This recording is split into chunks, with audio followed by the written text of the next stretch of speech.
Você acha que as condições são muito ruins na Coreia do Norte? Você não sabe de nada.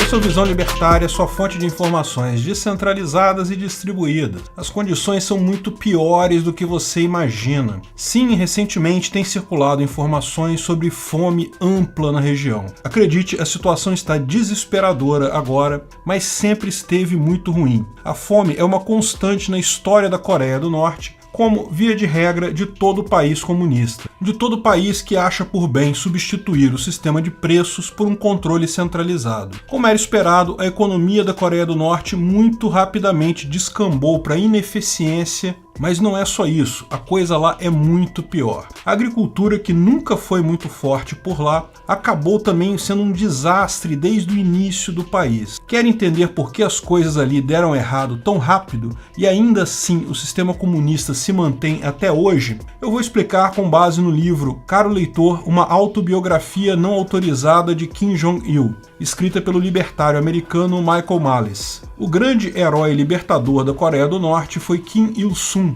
pai de Kim Jong-il e avô de Kim Jong-un e Kim Yo-jong, que imagina seja quem está comandando o país nesse momento. A Coreia surgiu da unificação de 3 pequenos reinos que havia na região da península por volta de 57 a.C. e existiu por vários séculos assim como um país independente. Nessa época desenvolveu a sua língua e a forma de escrita única. Porém, devido ao crescente poder da China, passou a ser um protetorado chinês, ou seja, tinha alguma autonomia, porém a China era quem efetivamente mandava na região. No século XIX foi invadida pelo Japão e passou a fazer parte do Império Japonês até o fim da Segunda Grande Guerra. Com o fim da Segunda Grande Guerra, 2 países no mundo foram divididos. Todo mundo sabe do caso da Alemanha, que foi dividida entre a Alemanha Oriental e a Alemanha Ocidental. Mas também a Coreia foi dividida entre Coreia do Norte, administrada pela União Soviética, e a Coreia do Sul, administrada pelos americanos. A União Soviética colocou Kim Il-sung, um militar herói da guerra contra os japoneses, como ditador da Coreia do Norte. Os Estados Unidos colocaram Syngman Rhee também como ditador completo na Coreia do Sul. Ambos imediatamente se declararam ditadores de toda a península, e logo em seguida veio a guerra. O Norte, com a ajuda chinesa e soviética, atacou primeiro em maio de 1950. Chegou a ganhar quase toda a península, ficando o exército sul-coreano restrito a uma região ali de Pusan.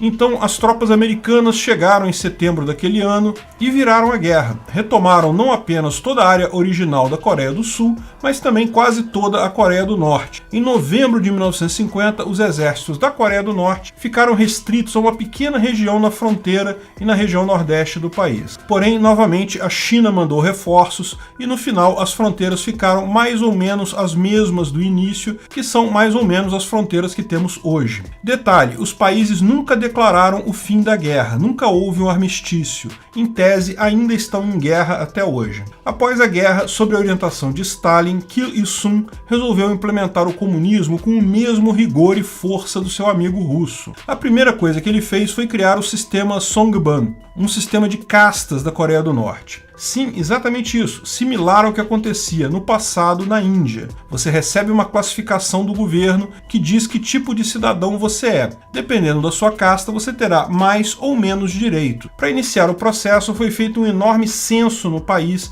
identificando cada cidadão e classificando em uma das 3 castas principais. A casta mais alta é chamada de Core, ou Central. É composta por militares que lutaram nas guerras do Japão, na Segunda Guerra e na Coreia, membros do Partido Comunista, sindicalistas e operários. Essa é a casta mais alta no regime comunista. A casta mais baixa para eles é chamada Ostile, ou hostil, que era composta por donos de terra, donos de comércio, donos de indústria, antes da guerra. Advogados, banqueiros, padres também estavam nessa casta. É a casta dos intocáveis, a casta mais baixa. Não pode fazer curso superior, não pode ir para a capital do país, não pode chegar nem próximo às fronteiras. Tipicamente o pessoal da casta hostil fica exilado no nordeste do país, que é a parte menos desenvolvida de lá. São os últimos a receberem comida em racionamento. E entre esses 2 extremos, a casta Wavering, ou oscilantes, engloba todos os demais. Essas 3 castas é só o começo, depois elas se subdividem em 51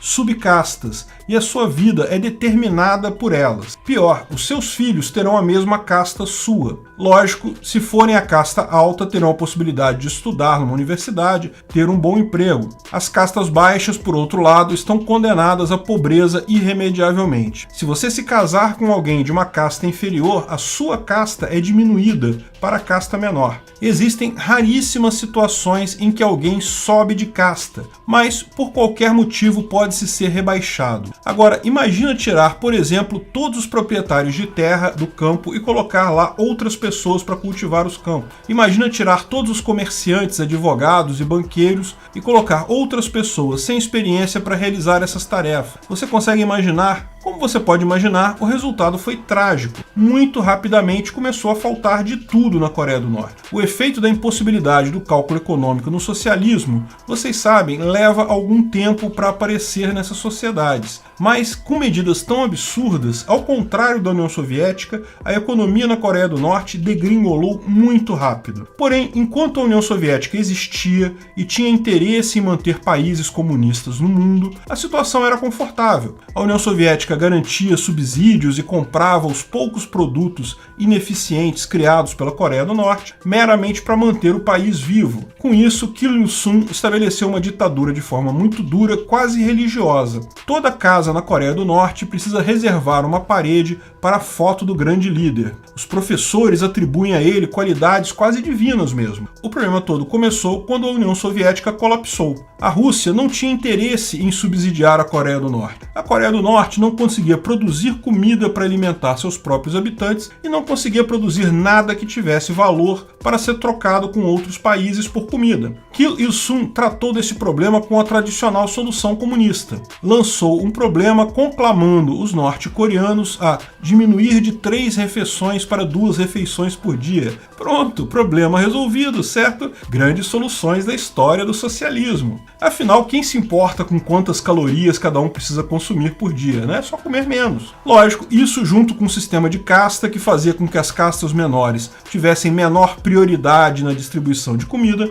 levou muitos à morte por inanição. O que, na verdade, estava de acordo com os planos do grande líder. Ele chegou a falar em determinado momento: é muito difícil fazer o comunismo funcionar com muita gente. Ou seja, na cabeça dele, era bom que tivesse menos gente. O comunismo talvez funcionasse com menos gente. Na verdade, grande líder, é impossível fazer o comunismo funcionar com qualquer número de pessoas, como já explicou Mises em seu paper em que descreveu a impossibilidade do cálculo econômico no socialismo. Para entender esse argumento, veja o vídeo sobre isso lá no canal Ancapsu Classic. Mas a repressão lá não é só fome, não é só o sistema de castas e a ineficiência da falta do sistema de preços. Existe também o sistema de delação e punição familiar. Todo estudante aprende muito cedo que deve denunciar seus pais e mesmo seus colegas de classe e seus professores se ver qualquer ação indevida destes. Coisas como aplaudir com pouco entusiasmo o grande líder já é motivo para punição. Pior, as punições lá são sempre familiares. Se você fizer alguma coisa errada, toda a sua família, 3 gerações dela serão punidos. A única chance de escapar é se for você quem denunciou a sua família para o governo. Imagina o pesadelo completo que é ter uma família por lá. Isso também evita muitas das fugas para o sul, porque mesmo que o norte-coreano consiga fugir das condições terríveis de lá, ele sabe que estará condenando não apenas a ele, mas a toda a sua família. E a pena não é leve. Crimes de traição ao governo são punidos nos Kwanliso, os campos de concentração norte-coreanos. Basicamente, no campo de concentração você se torna um escravo do Estado. Vai trabalhar em alguma indústria ou no campo por longas horas, com pouca comida, nenhuma privacidade, nenhum conforto. E lógico, nenhum salário. E nem pode sair de lá. É uma pena para a vida toda, para 3 gerações da família de quem cometeu um crime. Homens muitas vezes são colocados para minerar carvão por meses a fio, a ponto de morrerem por falta de vitamina D, por não verem a luz do sol. Mulheres são proibidas de fazer sexo com os guardas, a ponto de, se uma delas é estuprada, ela é em seguida punida por ter feito sexo com o guarda. Pior, nem o suicídio é uma solução ali, porque se você se suicidar, seus parentes terão que complementar a sua cota, trabalhando mais para complementar a sua parte. Repare o segredo norte-coreano para manter um Estado comunista muito depois da economia ter sido dizimada. Controle social. Fazer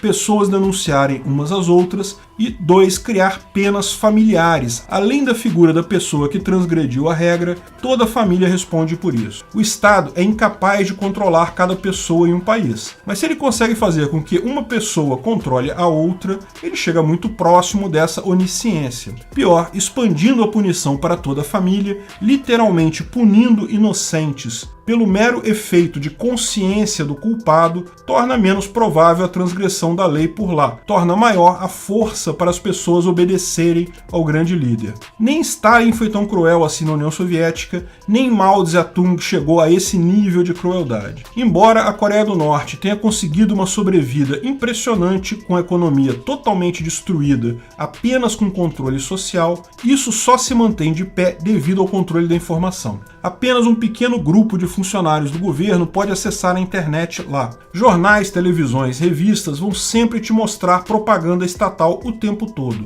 Cada vez mais, porém, a informação entra na Coreia do Norte. Curiosamente, muitas vezes pela fronteira com a China, uma vez que a fronteira com a Coreia do Sul é muito controlada, mas muitos habitantes da Coreia do Norte acabam tendo contato com mercados e com outras pessoas através da fronteira com a China. Cada vez mais, os habitantes de lá estão cientes do tamanho da falha que é o Estado comunista da Coreia do Norte. Como a fome e escassez de tudo em que vivem é culpa do governo. Eles podem usar essa ditadura cruel e desumana para se manter no poder por muito tempo, usando essas técnicas brutais e controlando a informação. Mas não há como controlar a informação para sempre e não há comunismo que dure para sempre. Obrigado por sua audiência. Esse vídeo foi um oferecimento de armataweb.com, cloud e serviços de data center, 100% de compromisso com a satisfação e privacidade dos clientes. Aceitamos Bitcoin, veja o link na descrição do vídeo. Se você gostou desse vídeo, clique no like e compartilhe ele em suas redes sociais. Se inscreva no canal para nos ajudar, clicando no botão vermelho abaixo. Se quiser ser avisado de novos vídeos, clique no sininho ao lado. Até a próxima!